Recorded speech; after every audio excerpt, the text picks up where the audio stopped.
Hello everyone, apex classes के digital platform पर आपका स्वागत है। आज हमारा टॉपिक है एल्डिहाइड व कीटोन के रासायनिक गुण भाग 5। तो हमने तीसरे प्रकार की अभिक्रिया यानी ऑक्सीकरण को प्रारंभ किया था, जिसमें एल्डिहाइड के ऑक्सीकरण को हमने कंप्लीट कर लिया था। आज हम कीटोनों के ऑक्सीकरण को देखेंगे और तीसरे प्रकार की अभिक्रिया अपचयन को भी प्रारंभ करेंगे। तो देखो ध्यान से, तो तीसरे प्रकार की अभिक्रिया में पहला क्या था आपके ऑक्सीकरण। तो तीसरे प्रकार की अभिक्रिया में हम ऑक्सीकरण, अपचयन व हैलोजनीकरण को रखते हैं। तो ऑक्सीकरण जो है किस किस का पढ़ना आपको, एक तो एल्डिहाइड का ऑक्सीकरण पढ़ा आपने और आज पढ़ेंगे हम कीटोन का ऑक्सीकरण। यानी जो एल्डिहाइड जो है इसका ऑक्सीकरण हम कंप्लीट कर चुके हैं, जिसमें देखा था ऑक्सीकारक की उपस्थिति में जैसे KMnO4 या K2Cr2O7 या ब्रोमीन जल की उपस्थिति में हम जब एल्डिहाइड ऑक्सीकरण कराते कार्बोक्सिलिक अम्ल का निर्माण होता है। ठीक है, सेम बात कीटोन के अंदर होगी। फिर हमने इसमें टोलेन अभिकर्मक के साथ अभिक्रिया, फेलिंग विलीन के साथ अभिक्रिया, बेनेडिक्ट विलीन के साथ अभिक्रिया, सिफ अभिकर्मक के साथ अभिक्रिया, जो एल्डिहाइड की विशिष्ट अभिक्रिया होती है उसके अंदर इसको देखा। सभी में क्या देखा कि एल्डिहाइड क्या होता है, कार्बोक्सिलिक अम्ल के अंदर ऑक्सीकृत होता है। अब हम पढ़ना शुरू करते हैं कीटोन का ऑक्सीकरण। तो देखो कीटोन का ऑक्सीकरण किसकी उपस्थिति में होगा, वही ऑक्सीकारक की उपस्थिति में। तो यहां क्या लेंगे अपन, ऑक्सीकारक।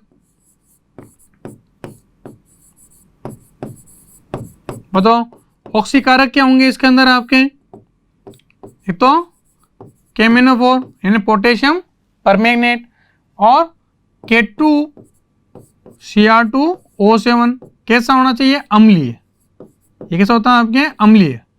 ठीक है, अम्लीय माध्यम के अंदर क्रिया करता है। और यहां ले सकते अपन क्या, सांद्र HNO3 यानी इसे अपन कहते हैं नाइट्रिक अम्ल की उपस्थिति में अपन क्या करा सकते हैं, ऑक्सीकरण करा सकते हैं। क्या करा सकते हैं, ऑक्सीकरण। तो कीटोन का जब आप ऑक्सीकरण करोगे तो क्या बनेगा, कार्बोक्सिलिक अम्ल प्राप्त होता है। परंतु कार्बोक्सिलिक अम्ल जो होगा मूल कीटोन की तुलना में एक कम कार्बन वाला कार्बोक्सिलिक अम्ल यहां पर प्राप्त होगा। तो क्या लिखेंगे इसके अंदर, थ्योरी के अंदर क्या प्राप्त होगा, ऑक्सीकरण करने पर कार्बोक्सिलिक अम्ल प्राप्त या ऑक्सीकरण करने पर प्राप्त कार्बोक्सिलिक अम्ल मूल कीटोन से कम कार्बन वाला प्राप्त होता है। तो क्या लिखेंगे,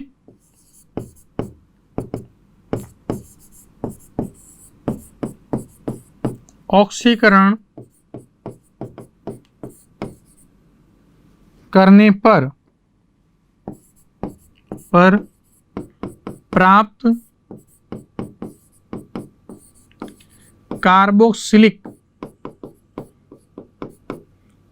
कार्बोक्सिलिक अम्ल में कार्बन मूल कीटोन से ऑक्सीकरण करने पर प्राप्त कार्बोक्सिलिक अम्ल में कार्बन मूल कीटोन से कम होते हैं, यानी कम कार्बन वाले कार्बोक्सिलिक अम्ल का निर्माण होता है। अब देखो जैसे मान लो अपन इसकी रिएक्शन कराते हैं। अगर मान लो आप कीटोन लो, क्या लो आप, कोई जैसे एसीटोन लेते हैं, इसके लिए क्या लेते हैं, जैसे देखो एसीटोन का फॉर्मूला क्या आपका है, एसीटोन का फॉर्मूला आपके पास में है क्या, CH3 C double bond O CH3। इसने कोई भी ऑक्सीकारक ले लो, उस ऑक्सीकारक की उपस्थिति में आपने क्या कराया, मान लो ऑक्सीडेशन कराया। क्या कराया है आपने, ऑक्सीडेशन कराया है। तो ऑक्सीडेशन कराने पर क्या होगा कि ये जो कीटोन है, इस कीटोन को क्या मिलेगा, ऑक्सीकारक द्वारा भरपूर मात्रा में ऑक्सीजन दे दी जाती है। तो क्या बनता है, ये 2 कार्बन का कार्बोक्सिलिक अम्ल और ये पहले बनता है फार्मिक अम्ल में। देखो कैसे, देखो यहां आपके पास क्या है, देखिए CH3 ये है, आगे C डबल बॉन्ड O ये है। अब ये क्या करा, भरपूर मात्रा में ऑक्सीजन है, एक ऑक्सीजन इसको दे दी। अब यहां क्या बचा, CH3 है, इसमें से एक H दे दिया जाता है, यानी H मिल गया इसको, प्लस अब यहां क्या रह गया आपके पास में, आपके पास शेष रह गया है एक तरीके से क्या, CH2, ये समूह बच गया। अब CH2 को यदि अपन ऑक्सीजन दे दे तो बन जाएगा फॉर्मेल्डिहाइड, बनेगा नहीं बनेगा भाई? अगर एक ऑक्सीजन देंगे तो क्या बना, ये फॉर्मेल्डिहाइड बना। और इसको एक ऑक्सीजन और दे दें अपन आदि के में, 2 ऑक्सीजन और दें तो क्या होता है, CO2 और जल के अणु का निष्कासन हो जाएगा। भाई आपके पास क्या बचा हुआ था, आपके पास बचा हुआ है CH2, ये CH2 बचा यहां से, तो ऑक्सीजन आधिक्य में होने के कारण ऑक्सीकारक है, बहुत मात्रा में ऑक्सीजन दे सकता है, तो इस कार्बन का तो बना देता है CO2 और उसका बना देता है आपके जल का अणु। तो ध्यान रखना, फॉर्मेल्डिहाइड भी बना सकते हो, या क्या करो उसे CO2 का और जल का निष्कासन कर दो, तो साथ में क्या बन जाएगा आपके CO2 प्लस H2, यानी ये एक कार्बन और दोनों हाइड्रोजन ऑक्सीजन के साथ क्रिया करके CO2 और जल का निर्माण कर देती है। अब देखो ध्यान से, तो आपने जो ये इस तरफ क्या लिया था हमने, ये आपका क्या है, एसीटोन, क्या है, एसीटोन, प्रोपेनॉन है। इस एसीटोन में कितने कार्बन है बताओ? इस एसीटोन में आपके 3 कार्बन है कि नहीं, 1 2 3 कार्बन है। जबकि यहां क्या है बना आपके एथेनोइक अम्ल, क्या बना आपका, कार्बोक्सिलिक अम्ल बना, यानी एथेनोइक अम्ल। अब इस एथेनोइक अम्ल में कितने कार्बन है, 1 और 2, यानी कितने कार्बन हो गए, 2 कार्बन। तो देखो क्या थ्योरी लिखी थी अपन ने, ऑक्सीकरण करने पर प्राप्त कार्बोक्सिलिक अम्ल में कार्बन मूल कीटोन से कम होते हैं, यानी कीटोन में 3 थे, जबकि कार्बोक्सिलिक अम्ल में 2 कार्बन ही इसके अंदर पाए गए, कम हो गए ना। जबकि एल्डिहाइड का अगर अपन ऑक्सीकरण करेंगे तो समान कार्बन वाले कार्बोक्सिलिक अम्ल ही प्राप्त होते हैं। अब ये तो हुई आपके साधारण ऑक्सीकरण की बात। अब क्या होता है, कीटोन हमने 2 प्रकार पढ़े, एक तो पढ़ा हमने सरल कीटोन और एक पढ़ा मिश्रित कीटोन या असम्मित कीटोन। यदि आपके पास असम्मित कीटोन या मिश्रित कीटोन हो तो उसका ऑक्सीकरण पॉपअप के नियम के अनुसार होता है। किसके नियम से होता है, पॉपअप के नियम से। तो बढ़ाते हैं इसको आगे, तो क्या लिखेंगे, अगला कौन सा हो जाएगा आपके, तो यहां ध्यान रखना आपको कि असम्मित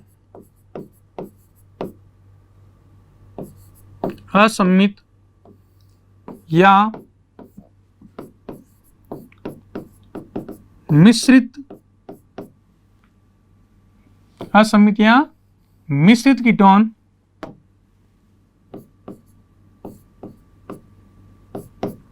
मिश्रित कीटोन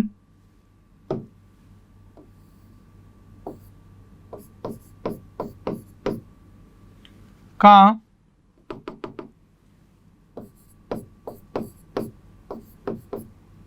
कीटोन का ऑक्सीकरण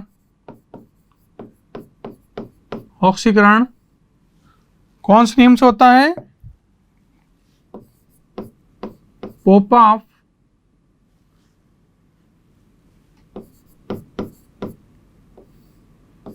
के नियम, पॉपअप के नियम से होता है,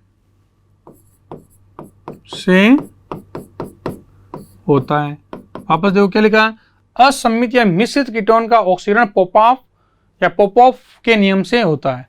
तो ये पॉपअप का नियम क्या, देखो पॉपअप के नियम के अनुसार क्या होता है कि किसी भी आपके कीटोन जो है, इस कीटोन के अंदर क्या करते हैं, यदि कीटोन का अपन ऑक्सीकरण करेंगे तो इस कीटोन के अंदर जो छोटा एल्किल समूह है वह कार्बोनिल समूह के साथ जाएगा। किसके साथ जाएगा, आपके कार्बोनिल समूह के साथ। ये पॉपअप का नियम है। तो लिखते हैं पॉपअप का नियम क्या है, देखो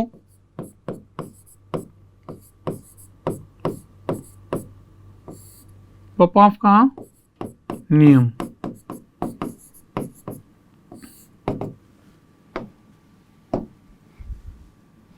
क्या नियम है, मिश्रित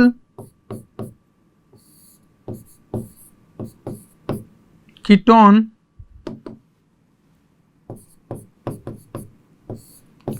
का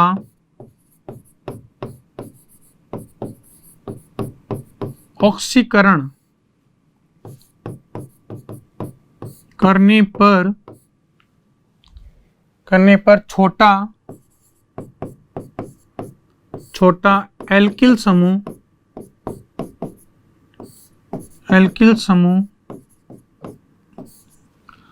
कार्बोनिल समूह के साथ जाता है। कार्बोनिल समूह के साथ जाता है।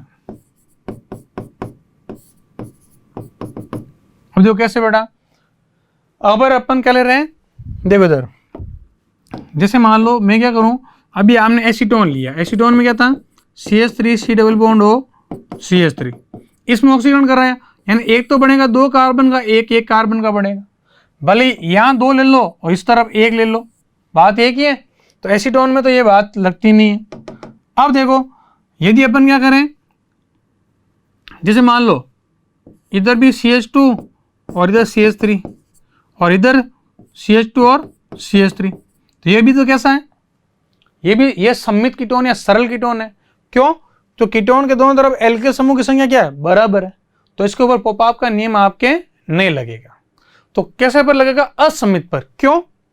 अगर मान लो आप इसका ऑक्सीकरण कराओगे तो सिंपल है, क्या होगा कि आप अगर ऑक्सीकरण कराओगे तो ये एल्किल, अगर मान लो ये इसके पास चला गया, 3 का ये बन जाएगा और दूसरा 2 कार्बन का ये बन जाएगा। ये 3 का बना है तो 2 का बनाओ, ये 2 का, वाह नहीं वाह, 3 और 2 के बन गए। या जरूरी नहीं है सर ऐसा नहीं बनाओ, आप दूसरा बनाओ कोई, तो कैसा बन सकता है कि 3 ये ले लिए तो 2 ये हो गया, यानी 3 और 2 का ही बनेगा, कोई डिफरेंस नहीं है। तो सममित पर नहीं लगता पोपाप का नियम, यहां पर नियम नहीं लगेगा। किस पर लगेगा, असममित पर। अब असममित लेते हैं अपन इसका एक उदाहरण, तो देखो असममित का उदाहरण क्या हो जाएगा, देखो ध्यान से,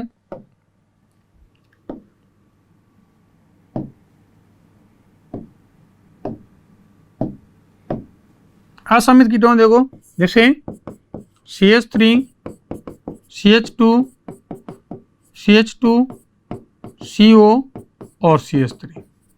अब देखो इधर 3 है और इधर 1 है, सम्मित नहीं है, यानी असम्मित हो गया, मिश्रित हो गया। इधर प्रोपिल समूह है, इधर क्या है, मेथिल समूह। अब मान लो आप इसका क्या करो, ऑक्सीडेशन करो। अब आप क्या करा रहे हो, इसका ऑक्सीडेशन करा रहे हो, तो क्या होगा, देखो जब हम इसका ऑक्सीडेशन कराएंगे तो क्या हो जाएगा, जैसे आप ऑक्सीडेशन कराओगे तो पोपाप के नियम के अनुसार ये क्या होगा, ये छोटा समूह इस समूह के साथ जाएगा, यानी एक तरफ आपके क्या बन जाएगा, एथेनोइक अम्ल, और एक तरफ क्या बन जाएगा, आपके प्रोपेनोइक अम्ल का निर्माण हो जाएगा।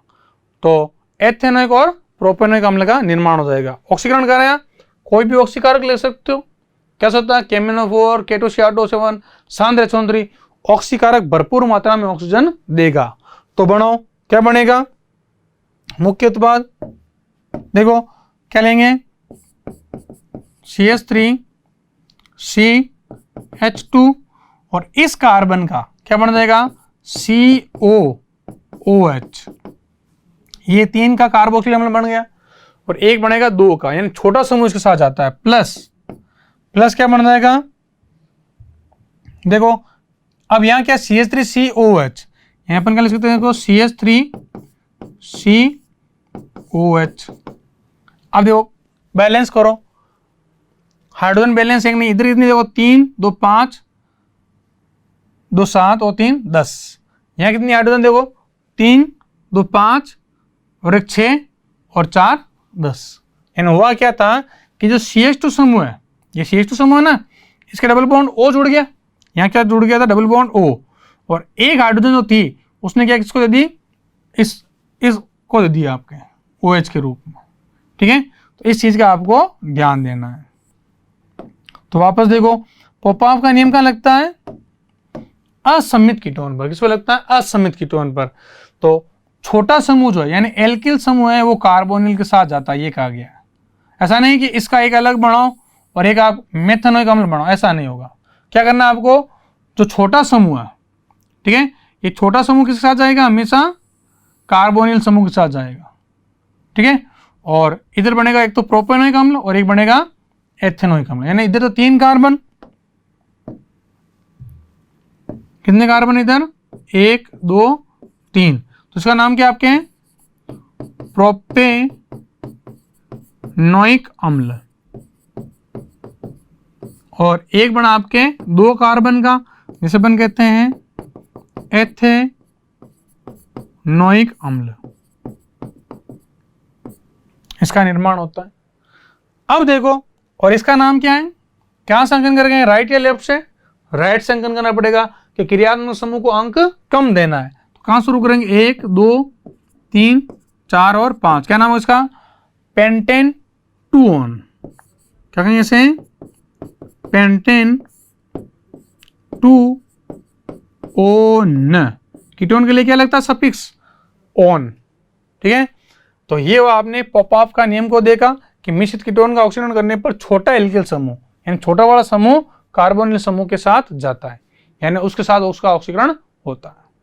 तो ये देखा अपन ने कीटोन का ऑक्सीकरण। अब कीटोन के ऑक्सीकरण के लिए अपन बेयर-विलिंगर अभिक्रिया भी ले सकते हैं। कौन सा ले सकते हैं? बेयर-विलिंगर अभिक्रिया।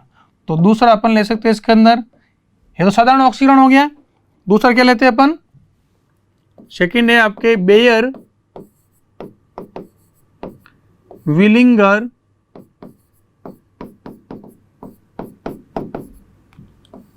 अभिक्रिया।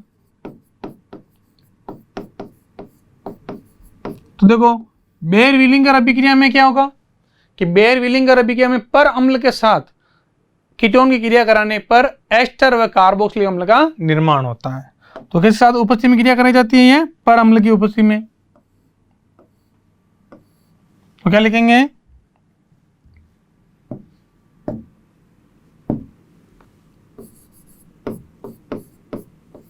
कीटोन की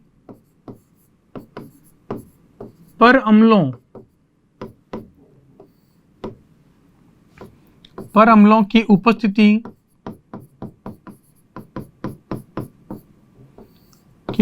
में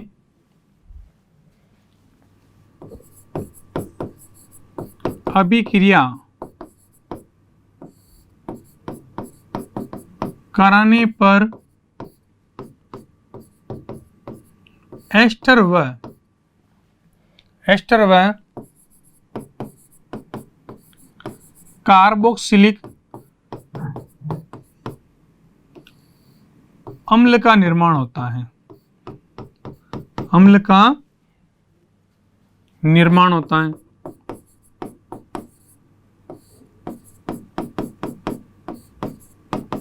देखो, इस अभिक्रिया के लिए अपन क्या लेंगे? कीटोन लेंगे। इस कीटोन के ऊपर अगर मान लो अपन जैसे किसी क्रिया कराएंगे कीटोन के ऊपर पर अम्ल की, तो एक तो बन जाएगा अम्ल और एक बन जाएगा आपके दूसरा साथ में कार्बोक्सिलिक अम्ल। तो देखो, जैसे अपन ने कीटोन लिया RCOR, ये तो क्या आपका कीटोन। इसके ऊपर किसी क्रिया कराएंगे पर अम्ल। पर अम्ल क्या होता है? जैसे पर अम्ल होता है आपके RCO, जब OH है तो कार्बोक्सिलिक अम्ल है। और पर अम्ल में क्या हो जाता है? आपने इसके अंदर भी देखा था, ये बेयर-विलिंगर अभिक्रिया कहाँ देखी थी आपने? इस बेयर-विलिंगर अभिक्रिया को हमने कहाँ देखा था? एल्डिहाइड के अंदर भी देखा था। वहां पर केवल कार्बोक्सिलिक अम्ल बनता, एस्टर नहीं बनता। जबकि यहाँ क्या होता है आपके? यहाँ आपके एस्टर भी बनता है। क्या बनता है? एस्टर व कार्बोक्सिलिक अम्ल। वहां केवल कार्बोक्सिलिक अम्ल बनता है। तो देखो, तो क्या होता है? पर अम्ल में OR आ जाता है। ये क्या आपका? पर अम्ल। तो क्या होगा? ये एक जो ऑक्सीजन है इसको दे दी जाएगी। तो अपन जैसे इसको एक ऑक्सीजन देंगे तो क्या बन जाएगा? बोलो RCO। अब ये एक ऑक्सीजन मान लो इधर आ गई, यानी क्या बन गई? बीच के अंदर एक ऑक्सीजन आ गई है पर अम्ल की, यानी O। और आगे क्या है? वापस R, एक तो ये है। अब यहां क्या बचा, एक ऑक्सीजन कम कर दो, यानी क्या बच गया पीछे प्लस, पीछे क्या बच गया RCO, RCO, एक O कम हो गया, केवल एक O, और आ क्या बच गया आपके, इसमें भी R रह जाएगा। तो यह ध्यान रखना, ये पर अम्ल है ना, तो यह अम्ल के रूप में H होगा बेटा, क्या होगा H, इसका आप ध्यान दोगे। ये कार्बोक्सिलिक अम्ल क्या होता है RCOH, तो पर अम्ल में क्या करेंगे अपन, यहां पर जो OH था उसके बीच में एक ऑक्सीजन और लेते हैं, तो H आ गया। तो अब क्या हो गया, यहां से एक ऑक्सीजन चली गई, यहां पर क्या रह गया आपके H रह गया, यानी ये तो क्या बन गया, ये तो बन गया कार्बोक्सिलिक अम्ल। क्या बन गया, कार्बोक्सिलिक अम्ल।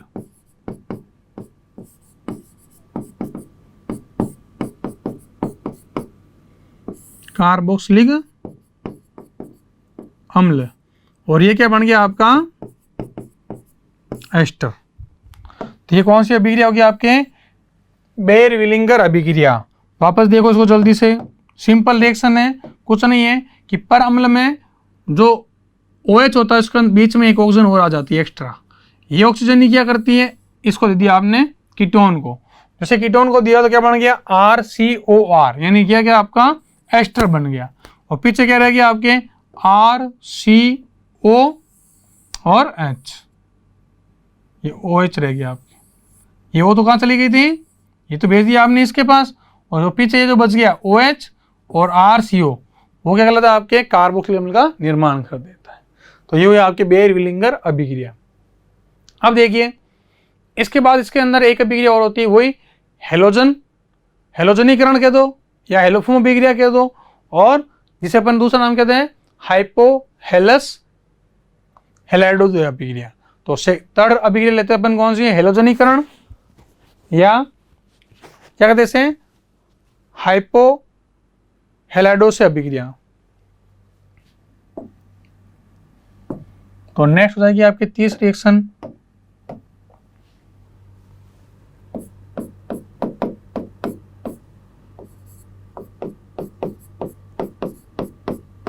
हेलोफॉर्म अभिक्रिया।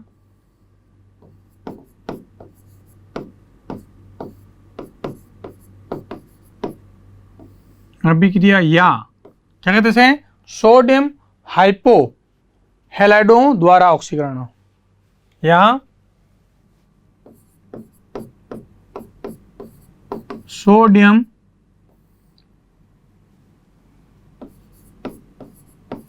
हाइपो हैलाइडो द्वारा ऑक्सीकरण, दोनों का अर्थ एक ही है। और ये सेम रिएक्शन अपन ने पढ़ी थी एल्डिहाइड के अंदर। तो क्या होता है देखो, ये आपका या तो हेलोफॉर्म अभिक्रिया कह दो इसको, या सोडियम हाइपोहैलाइड क्या होता है, पहले तो सोडियम हाइपोहैलाइड को अपन कैसे लिखते हैं, NaO हैलाइड कोई X हो सकता है, इसके साथ अभिक्रिया, दोनों का अर्थ एक ही है। तो देखो इस अभिक्रिया में क्या होता है, इस अभिक्रिया में अपन क्या करेंगे, पहले कीटोन लेंगे जिसमें अल्फा कार्बन पर 3 हाइड्रोजन होने जरूरी है। ध्यान रखना, अगर मेथिल समूह नहीं है तो एलोफॉर्म अभिक्रिया नहीं देगा, ठीक है। तो क्या लेंगे, कीटोन लेंगे,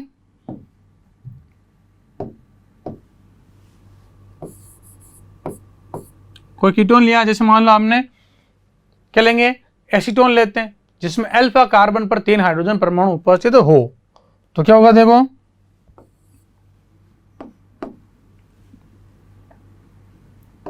जैसे अपन लेते हैं एसीटोन, क्या लेते हैं acetone, CH3 C double bond O CH3। इसके ऊपर मैंने क्या कहा था, या तो इसकी NaOH से क्रिया करा दो, या हम क्या लिखते हैं इसके लिए, बोलो, या अपन क्या लिखते हैं इसके लिए, अपन अभिक्रिया कराते हैं, या जैसे Br2 प्लस NaOH या क्या हो सकता है इसके अंदर, क्लोरीन और NaOH हो सकता है। तो यहाँ अपन कराते हैं अपन Br2 से, किसे कराते हैं, ब्रोमीन से। तो क्या करिए हमने, ब्रोमीन से। तो क्या होता है ब्रोमीन, तो अल्फा कार्बन जो है, अल्फा कार्बन पर जो आपके 3 हाइड्रोजन है उनको प्रतिस्थापित कर देती है और आपके क्या बनाती है, ट्राइब्रोमो एसीटोन। इसका तो नाम क्या है आपका, एसीटोन। और इस एसीटोन की क्रिया जब ब्रोमीन से कराएंगे तो तीनों कार्बन को कौन प्रतिस्थापित कर देगा, क्या बन जाएगा, C, और यहां क्या जाएगा, Br3। आगे आगे कौन पड़ा है, C double bond O CH3 plus, अब 3 हाइड्रोजन है और 3 ब्रोमीन, यानी आपको ब्रोमीन कितनी चाहिए, 6। भाई 3 ब्रोमीन तो जुड़ गई और 3 H को लेकर बाहर निकल जाएगी, यानी क्या बाहर निकल जाए, 3HBr। अब इसका नाम क्या है, ये तो एसीटोन है, तो इसका नाम क्या है, ट्राइब्रोमो एसीटोन। क्या नाम इसका, ट्राइब्रोमो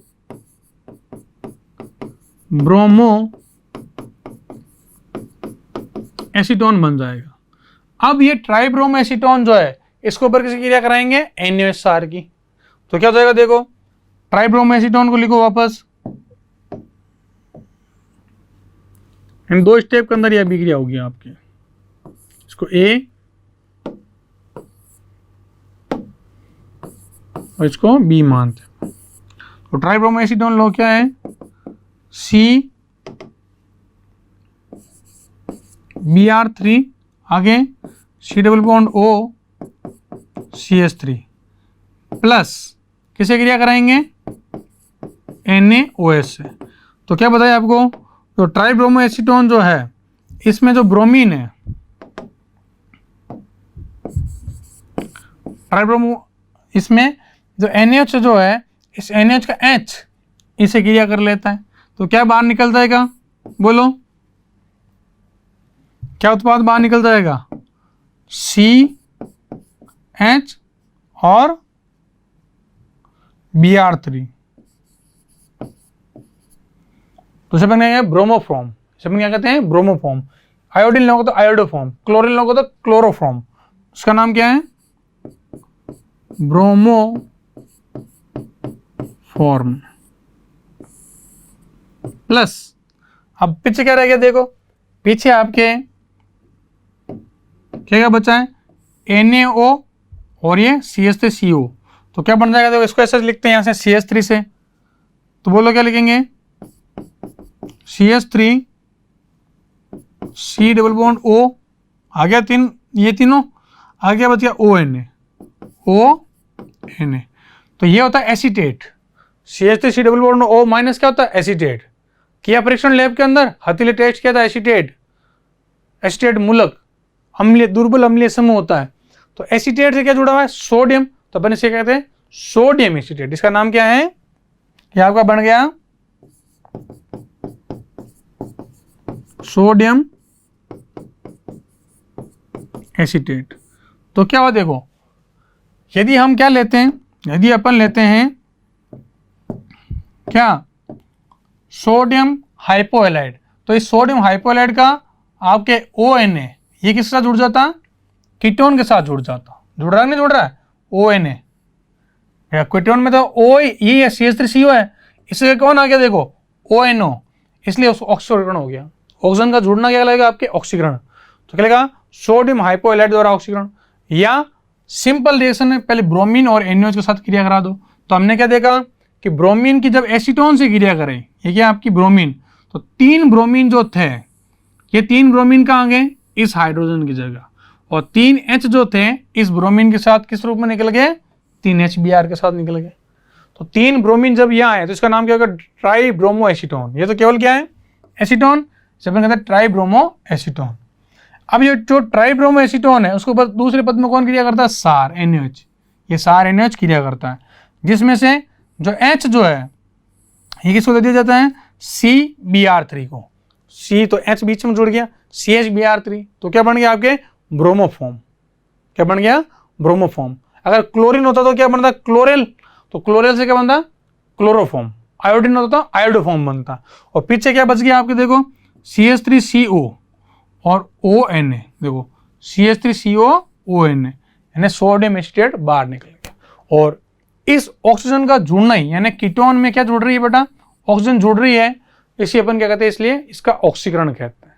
तो ये क्रिया हुई कौन सी, आपके कीटोनों के ऑक्सीकरण को यहां पर अपन समाप्त करते हैं। तो कीटोन के ऑक्सीकरण में हमने क्या देखा, अगर अपन साधारण ऑक्सीकरण कराते हैं तो KMnO4, K2Cr2O7 या किसकी उपस्थिति में अभिक्रिया कराएंगे हम, सांद्र HNO3 की उपस्थिति में। तो सरल कीटोन है तो एक कम कार्बन वाला कार्बोक्सिलिक अम्ल प्राप्त होगा। और यदि आपने क्या किया, यदि आपने असमित कीटोन या मिश्रित कीटोन ले लिया तो पोपॉफ का नियम का उपयोग होगा। और फिर बेयर-विलिंगर ऑक्सीकरण देखा और लास्ट में हमने हेलोफॉर्म अभिक्रिया को भी देखा। तो बेयर-विलिंगर अभिक्रिया और हेलोफॉर्म अभिक्रिया दोनों एल्डिहाइड का ऑक्सीकरण को भी दर्शाती है। तो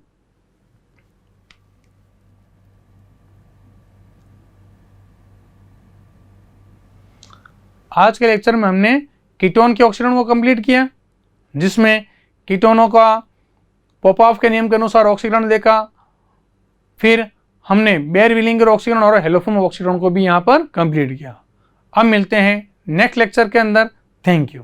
सब्सक्राइब करें हमारा Apex Classes Edutech YouTube channel, साथ ही बेल आइकन को क्लिक करना बिल्कुल ना भूलें ताकि आगे आने वाले सभी यूट्यूब वीडियोस की अपडेटेड नोटिफिकेशंस सबसे पहले आपको मिले। Apex Classes Edutech, subscribe now.